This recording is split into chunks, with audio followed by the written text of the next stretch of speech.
Hi, everyone. Welcome back to the Nuance Needed podcast.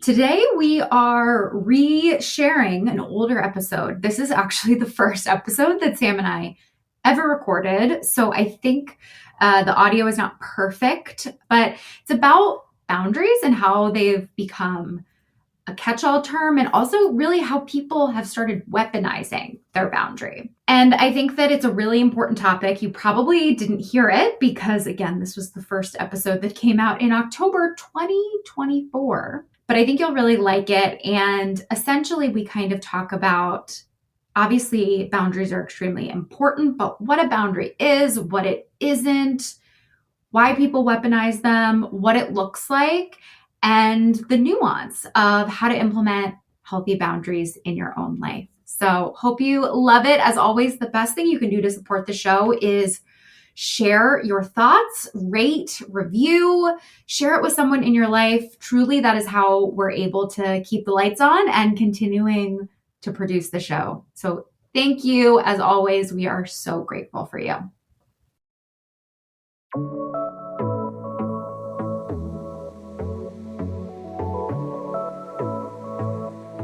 Hello, hello. Welcome back. I'm Amanda. And I'm Sam. And this is Nuance Needed. Welcome, welcome. We're happy you're here.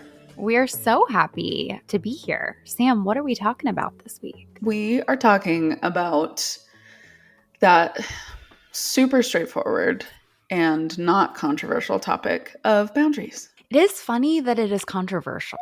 I don't exactly know why that is, but it is controversial because people are misconstruing it. I think that's part of it. Well, I think it's one of those things that I think a lot of people assume they understand when they very much don't. Yes. And it's like really, it's kind of, to jump right in. Yeah. It's really quite easy to like take the upper hand in a situation when you throw out boundaries. You can very quickly own an interaction if you're like, my boundaries are being violated right now. Yes, that's a very good point. And I mean, I think we've been talking about this, Sam and I, with clients for a really long time.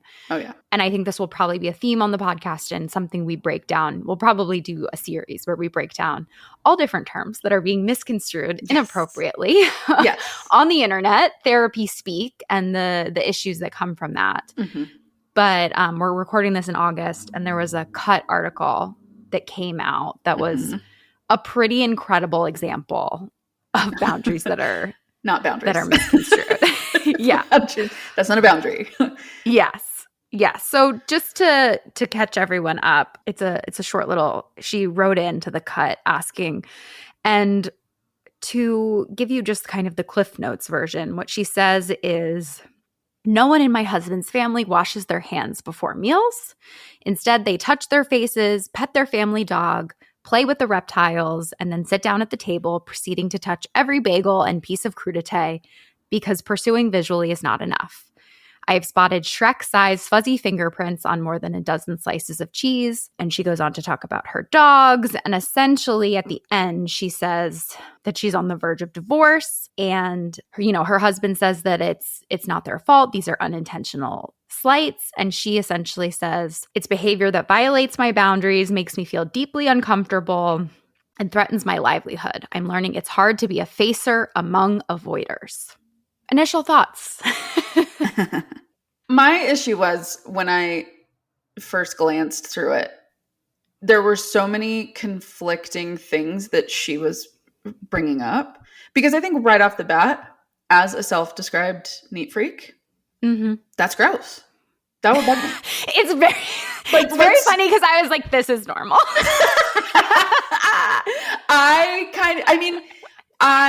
Maybe the reptiles because I don't have reptiles. Yeah, but I touch my dogs and I eat all the time. Well, I think that's fine. I think in relation to something that is going to be picked at from multiple people. I think for me, there was a part of me that was like, I could see that being if your family culture is very hygiene forward and focused, I could see that situation being difficult. However, the key issue here is the boundary is not telling them they now have to shift their whole dynamic in order to cater to you and what you want. A boundary would be saying to your husband, if it is not like I'm dishing myself up from something that doesn't involve people's hands, it's all spatulas, I won't be eating. Yeah. That is a boundary. A boundary is not saying, okay, well, for me to come over, there will be immediate hand washing in all times and all things and in all places, and nobody can touch this when I'm there because that bugs me. That's trying to control a room in order to mitigate your discomfort. Yes. The boundary in this situation is, I'm going to choose to not eat.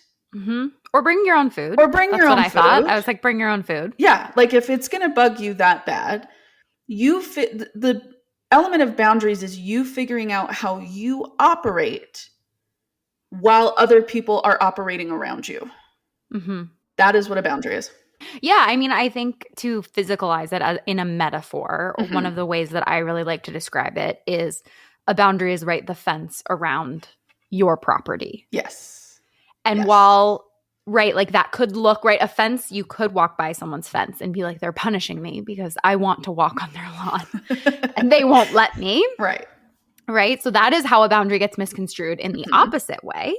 But, like a boundary is not telling someone else how they take care of their lawn. It's how you focus on your own lawn, your own house, and protecting that. It is not about controlling or changing someone else's behavior. Right. Not at all. Not even in the slightest. And now we can have a concern about our boundaries actually being violated if, like, going back to this woman's example, if while she is at the house, people start pushing her and engaging in, bullying and, well, why won't you? Like, you should just eat. It's fine. It's not a big deal. That is when we can start talking about boundary violations, because when you've just communicated like, oh, I'm not hungry, or, oh, I brought my own food, or no, I'm not going to eat, right? If someone then pushes back on getting into your yard, that's when you can say, no, ma'am, please leave. Right. But to simply walk in and then say your boundary is that everybody now needs to operate the way you operate, that's called control. Yeah. And we don't like that. Yeah. And I think it's confusing because of what we had kind of talked about, that sometimes the same boundary, like the intention, right? Like really matters in a boundary. And that's what's hard, because we don't always know someone's intention. We know this person's intention based on what she wrote in and said. But in real life, you don't always know whether someone is trying to control you or trying to protect themselves. I think you can figure it out by looking at context clues, by asking a question, by trying to compromise in some way and seeing how they respond. Right. But a boundary isn't really a boundary when it starts with, my boundary is you can't. No. Versus my boundary is I can't. To bring this back to like the clinical perspective, like being in school, it felt like that was this big topic that everybody spoke about, but there was never really like clear, thorough explanation. It was kind of like, no, boundaries. Yeah. Boundaries. So I think for you, when did you start to recognize what boundaries actually meant? I think like professionally, like for you, when did it start to click of like, oh yeah. Honestly, I feel like I didn't really think about it until I started working in a rehab, and we talked a lot about coping skills and rehab, and boundaries of, but it was very obvious what a lot of those boundaries were, because they were like, you have to protect yourself from not using. You have to not go to you have to not hang out with friends who still use drugs. You have to drive a different way home because you can't go by that ATM that you used to get cash out of. You have to leave the party early where people are drinking. So I do think there has been a very recent phenomenon with TikTok specifically that has caused this misconstrual of boundaries. I never had conversations with people before really it was, parents saying, you have to be sober to live in my house. Those was very concrete seeming, clear boundaries. Very, very black and white. Yeah. Where, as I think people have talked about them more, there has been a lot more opportunity to misconstrue what a boundary is, essentially. Yeah. For me, it's interesting that you say this, kind of like, when did boundaries like really start to enter like the public consciousness? For me, the first time it was really like hammered home was when I started working at a residential treatment center, and boundaries were communicated amongst staff, not necessarily as a treatment modality, but as how we had boundaries with the students at the facility. That's a good point. Yeah, that's a good point too. That was and I was still an undergrad at that point. That was my first foray into kind of this very visceral feeling of boundaries and understanding that. And I remember it's actually been something that's come pretty easy to me in the professional setting. Because like, I remember so many people would be like, oh my gosh, like I'm having dreams about the kids, or like, and I'm like, I'm not, I don't want to see these people in my dreams. Like, they torment me for 8 hours on my shift. Like, I don't want to see them in my dreams. Or like, I remember I would say no very quickly. Like when the kids would ask to do something or they had an issue, my first response would be like, not right now. And then I would go check on something and then be like, hey, actually you can. But I kind of started with like a safety first mentality. Yeah. And so many other staff really struggled with that. They had a really, really hard time telling the kids no, and they felt really uncomfortable. And I also think in that setting, a lot of staff were still fairly young. Like, I was in my early 20s and these are kids in their teens. So you're not very far removed from like peer status. And a lot of people had a really like hard time with that. And this idea that the kids wouldn't like them, or they were going to be the mean one. And I just didn't care. So I don't know what that says about me, but that was kind of like my first foray into really understanding boundaries. Yeah. In that No, sense. that's a good point. That reminds me just of, like I think professional boundaries are something that have sort of always existed before social media or anything like that, of you dress appropriately for work. Yeah. I think we can take it too far back in 2000 and 90s and stuff like that, right? If you don't cry at work, you don't do any of these things at work. And I think I'm just having this thought too of maybe also some of the problem with how boundaries have been misconstrued is because they were so rigid. They were so black and white. This is how you show up at work. This is how you show up, with family. This is how you show up with your parents, right? Of like, you respect your parents, you respect your elders.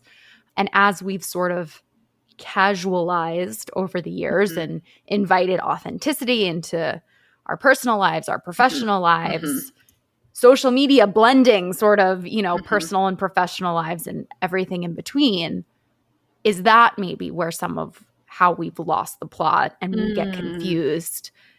Because what is the line between being unprofessional at work and crying all the time and not being able to do your work, for example, and being so rigid with your professional boundaries that you aren't showing up as yourself?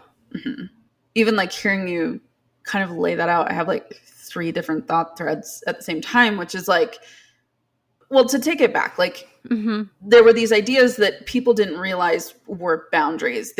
I think the word probably more people used was expectations. Yeah. Like you have these expectations of how you should behave. Social norms. Yeah, social norms, cultural norms, all those sorts of things. Yeah.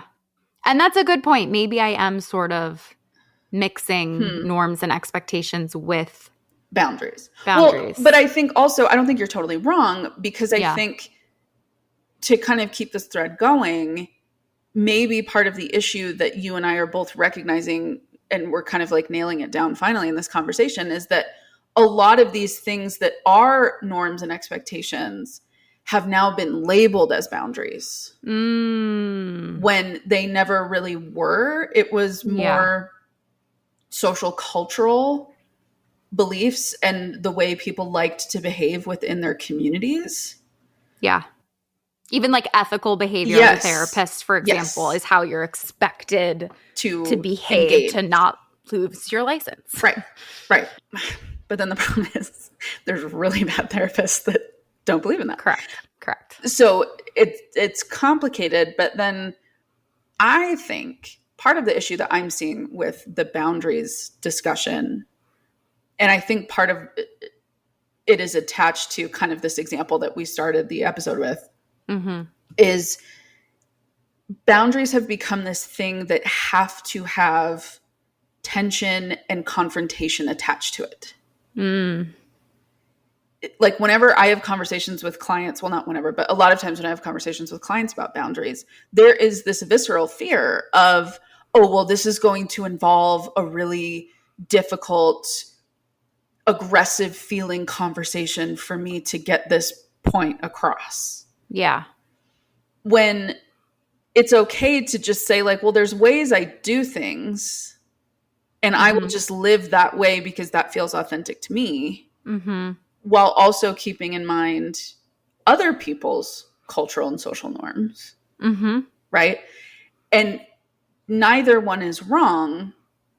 The part in the middle that protects both sides is living authentically and asking people to respect that you are living authentically to what you want to do. Yeah.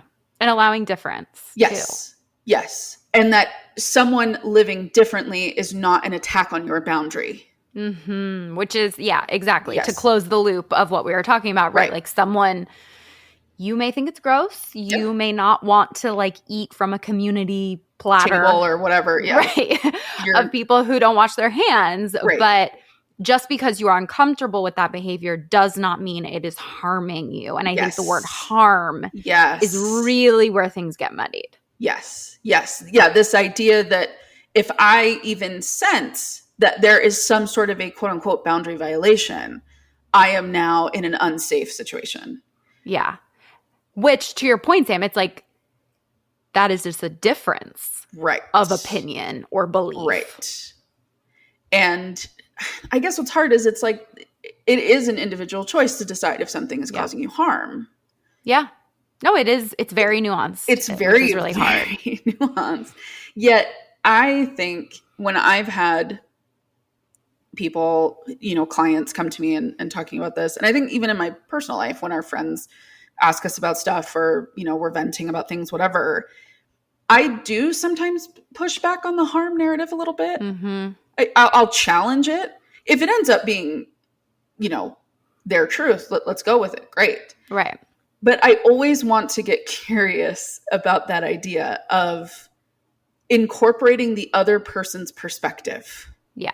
Right? Like, was this truly meant as something to attack you, harm you, cause you discomfort, push your buttons?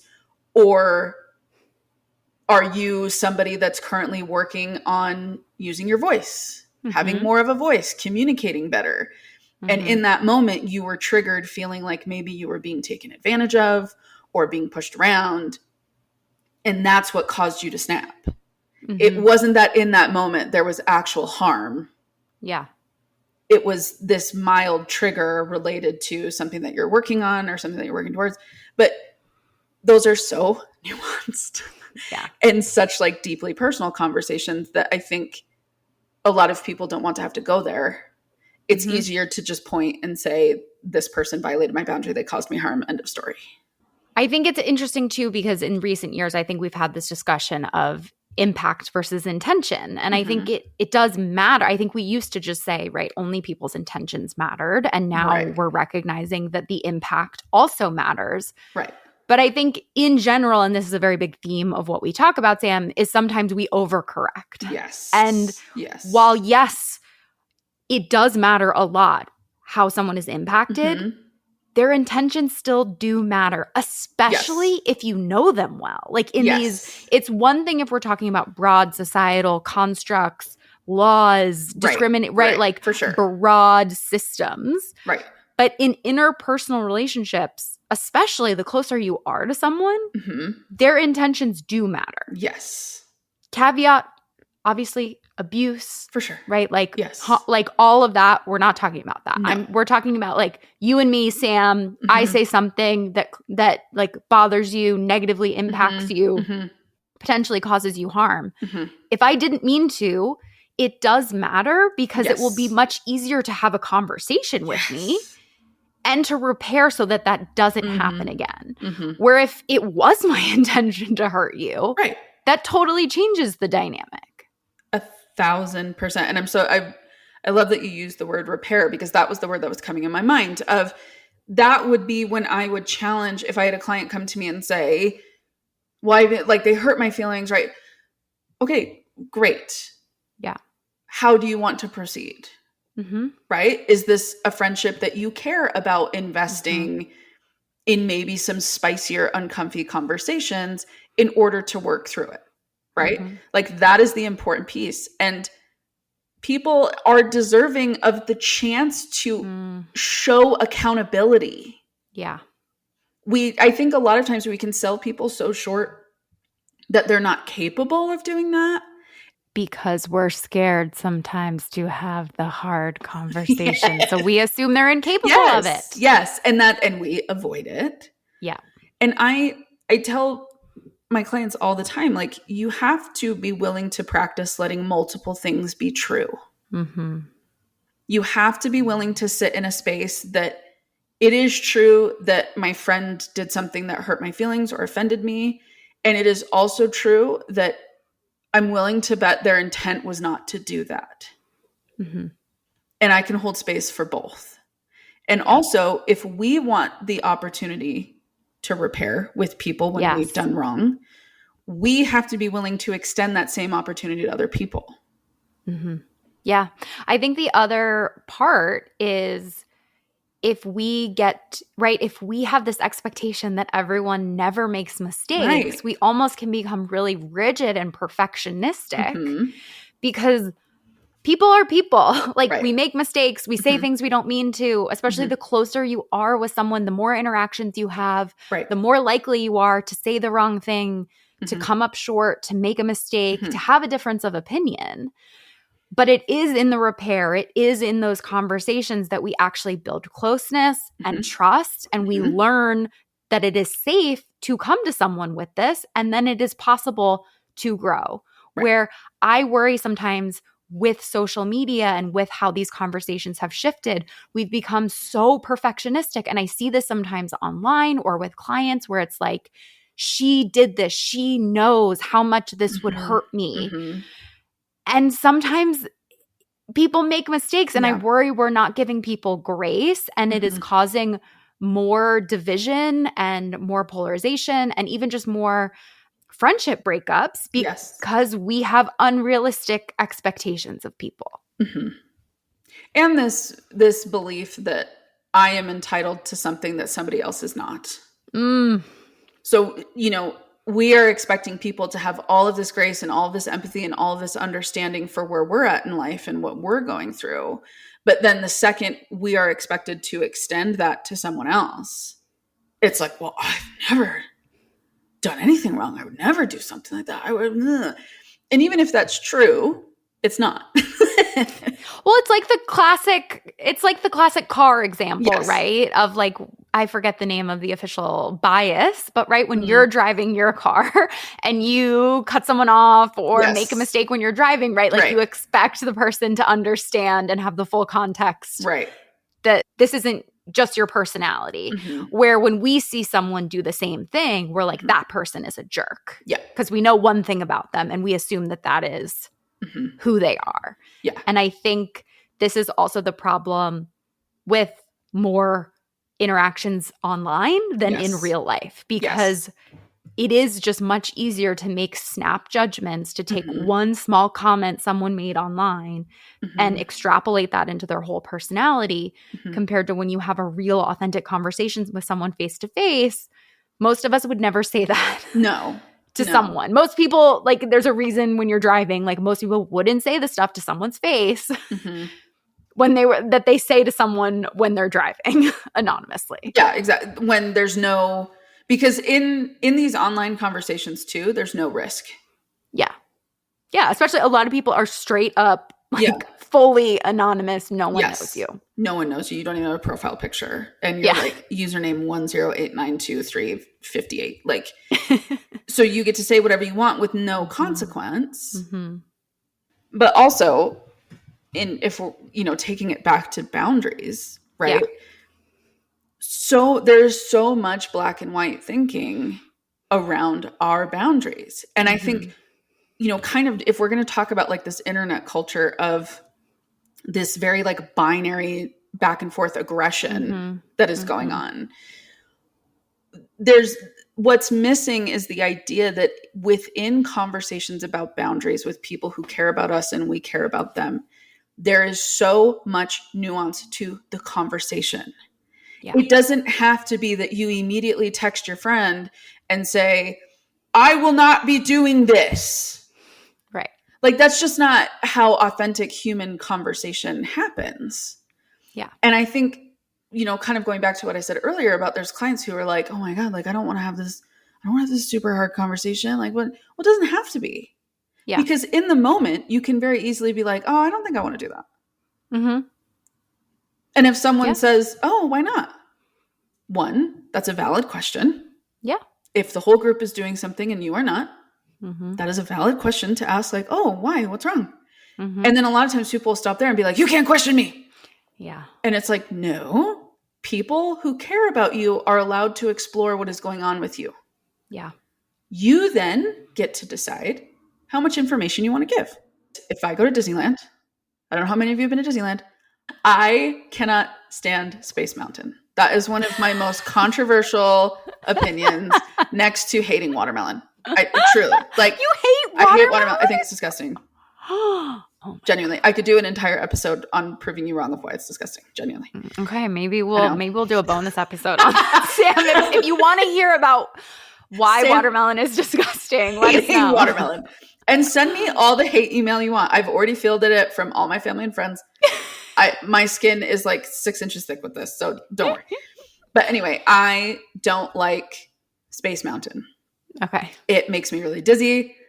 I get like extra sick on it. I end up with a headache for 2 hours and I'm miserable. And so years ago, I went with some friends and I told them, I said, if I go on this ride, I am going to be a cranky little girl. Like, I'm not going to be fun. I'm going to be mad at all of you and I'm going to make it your problem. And they were like, no, like, it's going to be fine. It's fine. Like, blah, blah, blah. And kind of, they all felt bad that I would be sitting outside for 2 hours while they were in line, go through the ride, come back, the whole thing. What they don't know is I love being on my own and I would have happily strolled the park. Right. But anyway, they pushed and pushed and pushed. And so I said, okay, fine. And I went. And what happened? She was a cranky girl. And I made it everybody's problem. And they all realized what happened when they pushed my buttons and made me do something I didn't want to do. And so we were all able to move on. And nobody, if we do go, pushes me to go on Space Mountain. Yeah. It didn't have to be this big thing. I didn't throw a temper tantrum about they're not listening to me and they don't care about me and blah, blah, blah, blah. Right. Like, it just was. Okay, fine. You want me to go on this? I'm going to tell you exactly what it's going to be when we're all done. If you're listening to this episode and thinking, oh, I could really use some extra support with boundaries, I've got you. My practice, Therapy for Women Center, has therapists located in 43 states across the country. If you're local to the Philadelphia area, we also have 3 in-person offices. Therapy for Women Center is where Sam works. It's obviously where I work. So if you're interested in seeing her or me, you can reach out to us at therapyforwomencenter.com. Or if we can't work with you, we have therapists across the country, like I said. We'd love for you to check it out and learn more. Well, I also think that's a good point, Sam, too, of like, I think there is a dynamic that happens sometimes among humans where it's like, we want to do what we want to do and we want people to do what we want to do. And it's not always this horrible thing. Sometimes we think that it's fun to do something together or whatever. Right. And we don't realize we're being too forceful, being too pushy, stepping on someone's toes, pushing someone's boundaries. But yeah, it didn't cause you harm. Yeah. Like rebounded. I was Yeah. 23. Like you're, Yeah. you know, you might as well be a sponge at that age. So like everything was fine. Yeah. But yeah, like it doesn't, not everything has to be this like direct attack and assault on what you want to do or your belief system or, you know, the boundaries that you do have or the boundaries that you want to have. Like people around you are allowed to misunderstand, not agree, struggle to make sense of it because they just don't have that problem. What matters is, do they do their best to be respectful of what you're wanting and what you're needing? Yeah. Just because they don't agree doesn't mean there can't be respect. Yeah, I think that's a really good distinction. Or if they're confused by it or they're kind of like, oh, I wouldn't care about that, right? Yeah, right. That's fine. Are they still respectful? Do they try hard to be accommodating to what it is that you're saying you're going to be doing or you're going to be needing or whatever? I think that's a really good point. And it sort of leads me to one of my biggest pet peeves that I see on the internet, which is no is a complete sentence. Which, like, right, it is. I'm not, and for some people, right, this is what's so frustrating, is for some people, that is what they need to hear. But what I mean, I remember when I was first talking about this, I don't know, a couple years ago, and I talked about compassionate boundaries and how one of my favorite ways to teach people how to set boundaries is by doing kind of a soft start, by saying something like, I get that you don't have bad intentions, or like if you're talking to your parents, right? I understand you're doing this out of love. You love me so much. Right. Or if it's a change that you're making, saying something like, I know this is different than what I've said before. Yeah. And I got a lot of pushback that was like, you don't need to explain yourself, right? Like never explain. No is a complete sentence. You're wasting your time by saying all these things. And it's like, again, obviously if there's harm or something like that, that's a different situation. But if you want to preserve these relationships, one of the best things you can do is actually explain and give some context into what's going on so that they have an understanding and they don't. A lot of times if we set a boundary that involves someone, right? Like a lot of times that person feels like, did I do something wrong? They may feel defensive and they may start to, defend themselves in some way or explain why they did it. Where if you say, I know you love me, I know you didn't mean it, and right, like I can't have you push me to go on Space Mountain or whatever. Right. Then it doesn't have to become this whole thing about someone being like, well, I didn't mean it and blah, blah, blah, blah, blah, and it's not my fault. And it also doesn't come across as just, right, like if you say that, it doesn't come across to those people either as you're mad at them, you hate them, you don't want a relationship with them. It focuses on just the boundary. And I really wish people would put in, especially with people close to them, would put in more of that effort, would give people more context. I mean, obviously you and I are super biased in how much we love context and nuance, which is the whole premise of the show. We designed an entire podcast on it. But maybe context saves the world. I don't know. Well, also, like, just think for 2 seconds of how it feels if you were to be like, hey, what do you think about this? No! Like, it's like, okay. Yeah, it's very jarring. Fine.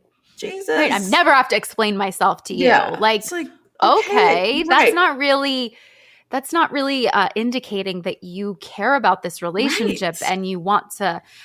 I'm such a big believer, even with boundaries, like there are compromises that we can make. We obviously all have our non-negotiable boundaries. Yes. I talk about this a lot with people drinking and how it is complicated when you live with someone. So what do you say if you live with a partner and you're like, my non-negotiable boundary is my house will be like this, right? Like, I think this comes up a lot because, right, Sam, if you and I live together, you're right. You like to keep your house clean. If we lived together, we would have to find a way to compromise. And it's very hard, I think, when one person is like, my boundary is that everything is perfectly clean. And someone else then is like, well, my boundary is that I don't waste time doing things that I don't want to do. that I don't want to do. Yeah. And I hate dishes. How do we the only solution is not live together or find a way to compromise. Mm-hmm. Mm-hmm. What do you do when you have those situations come up with clients? I always remind people that you have to be willing to own when you're hurting your own feelings. Like, you have to have the introspection to be like, am I being the immovable stick in the mud? Am I making this harder for myself? That I'm contributing to the tension. Yeah. Right? Like, for example, like if you are living with someone, and I think this works for partners or friendships or just like casual roommates. Yep. If we're going to talk about like the living situation, right? Mm-hmm. If you do have very different expectations for how the home is clean, one, you need to be willing to stand in a space of what am I accepting of and what am I not? Mm-hmm. To have like the context and the nuance in there of, you know what, maybe I can live with that, or I'm okay owning that as long as they're willing to own this, right? Mm-hmm. Like if they say, well, mine is, you know, if we're going to talk about dishes, I have to do the dishes as soon as they are happening. I cannot sit down until all the dishes from meal prep are done. Then I can relax, right? Mm-hmm. But then the other person's like, well, I'm like by the end of the night, like before I go to bed, right? Yeah. Is that a deal breaker for you? Mm-hmm. Or are you willing to say, I'm just going to own doing dishes? Yeah. Right? And then to not get bitter because you said, well, I need to have the dishes clean. And this other person said, well, that's not important to me. So no, I will either do it by the end of the night or you're going to be doing them. Mm-hmm. And to sit in acceptance of that this other person then told you what their line is. Yeah. And you have now decided to own, I'm going to do the dishes as soon as they're done and I will own dishes in this house.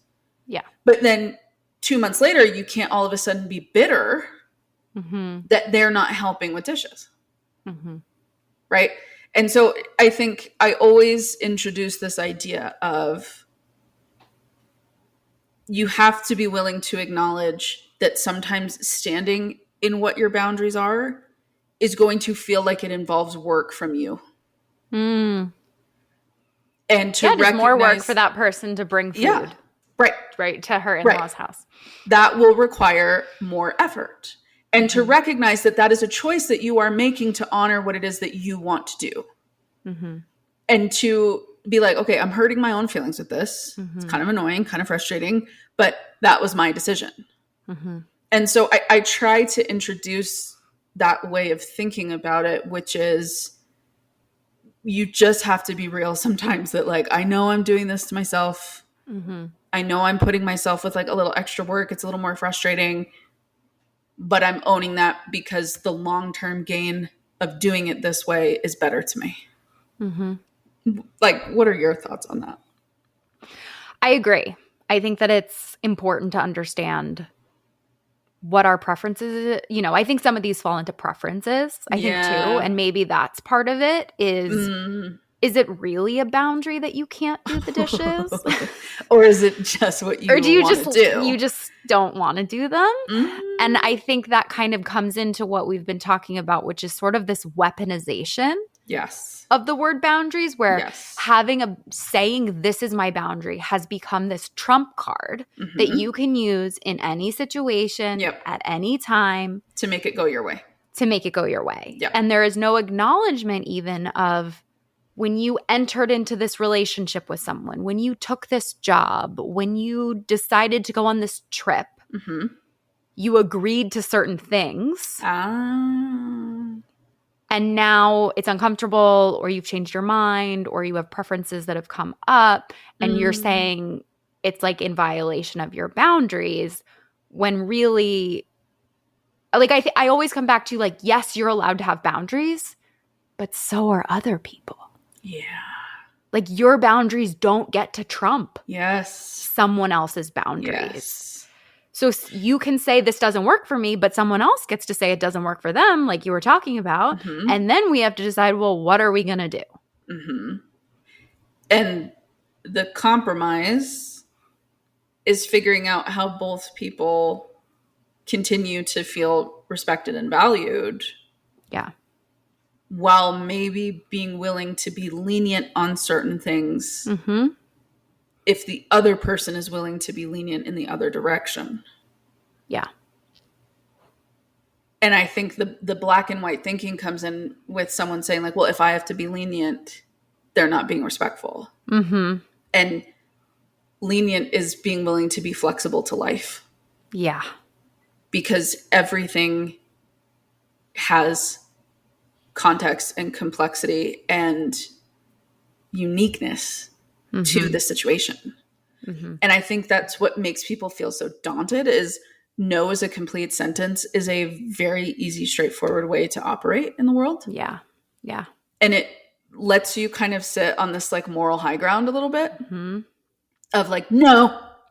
Yep. It's like, okay, like we get it. And then those are the same people that get all mad when they feel like they don't have close friendships. Yeah. Yeah. And it is causing this. Yes, I truly think it is causing this. It absolutely is. Yeah. It's problematic. This inability to be flexible with the way you engage with other people and engage with the world, and to like remove the arrogance that your boundaries are the only ones that could ever be right. Yeah. Or because, matter even. Because I think they're all right for us individually. But yeah, like they can't trump other people's. Right. Yeah, I'm thinking too about just how I think the problem also lies in on social media, we're really talking about rigid boundaries. Yes. Right. And if we talk about there's kind of generally accepted in psychology 3 types of boundaries. There's rigid, porous, right? And then flexible and healthy ones are kind of what we're going for. And I kind of, as you know, I love my metaphors. I kind of think of it, right, as like a rigid boundary is like a door. It's impermeable. It is not flexible. Where a flexible boundary is kind of like a screen door, right? It allows some things in, it allows some things out. It still has a shape to it. You can open it and close it as you can need open to. it. It's flexible and it can be it, and that's what we've been talking about. Yes. And then there's porous, which is kind of like a door with huge holes in it. Right. Where you can't really control it. It's unpredictable. A lot of times people with porous boundaries say yes when they want to say no, and then they kind of freak out later. Or they have no boundaries and they never say no. Right. But then are angry all the time. Right. And what we're talking about is ideally in healthy relationships, you have flexible boundaries. Yes. And if we only bring rigid boundaries to these relationships, it is going to be hard to have closeness, to have trust, to have compatibility because of all the things we've been saying. Be a screen door. The end. I love that, and I'll probably steal that from you. Go for it.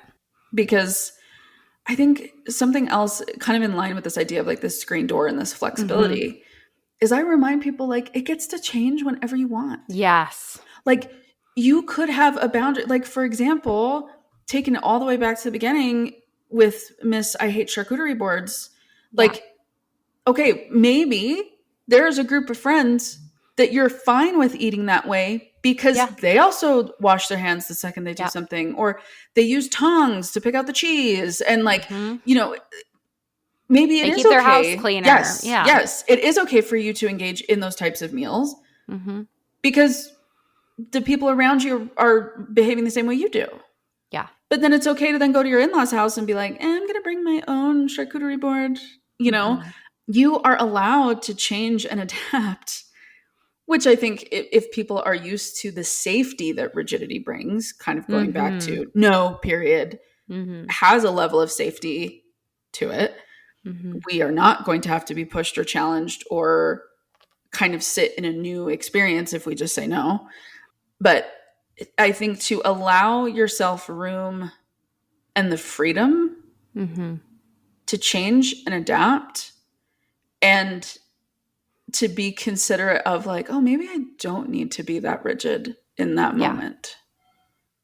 Or what, maybe growth, Yes. right? Maybe the growth would be me being a little more flexible, me sitting in this discomfort. I think all the time about when I was first getting sober, right? Like when you're first getting sober, you kind of do need these rigid boundaries. Yes. You can never be around alcohol, right? You have to like really limit your life. And I remember I had been sober for a year, and you know, when you're first sober, a lot of times they're like, don't get into a relationship, never go to a bar. Maybe it's not even safe for you to go to a wedding. Like you got to really have these rigid boundaries. And then after you've had some time, the goal is to actually put yourself in situations where you'll be a little bit triggered. So that you can grow, because we know that life isn't going to stop for us. Life is filled with alcohol, right? You will eventually have to probably go to a wedding or an event where someone will drink. You will accidentally turn on the TV and there will be a Corona commercial. Like it will happen. And yes, it can be helpful maybe during early recovery, or if you're really fragile, if you are going through trauma, if there's something going on where you need to beef up these boundaries to take care of yourself, no problem. And sometimes I think when we're first setting boundaries, we may need more rigid ones because we don't even understand, right? We can get too confused with the nuance. But eventually we do need to be more flexible. We do need to sit in the discomfort. We do need to expose ourselves to different beliefs, ideas, thoughts, triggers, if we want to be able to grow. No, I love that so much. And there's so many clients I've been working with lately that we've been having that conversation of, they're like, well, like I want to do this, but how do I do it? And I'm like, we have to do it. Yeah. You have to do it. And I know people are like astounded that they pay me, and I go, well, you have to just do it, you know, like that. But you have to build trust with yourself that you are not going to be immediately bowled over and destroyed by the world the second something happens that makes you uncomfortable. That you're willing to withstand that, and to be able to practice reading the situation of, you know, if we're using the sobriety context to say, is this actually an unsafe moment for me? Right. Or can I be okay sitting with 2 or 3 friends at a table that I trust, and I know the alcohol is not just going to dive into my mouth?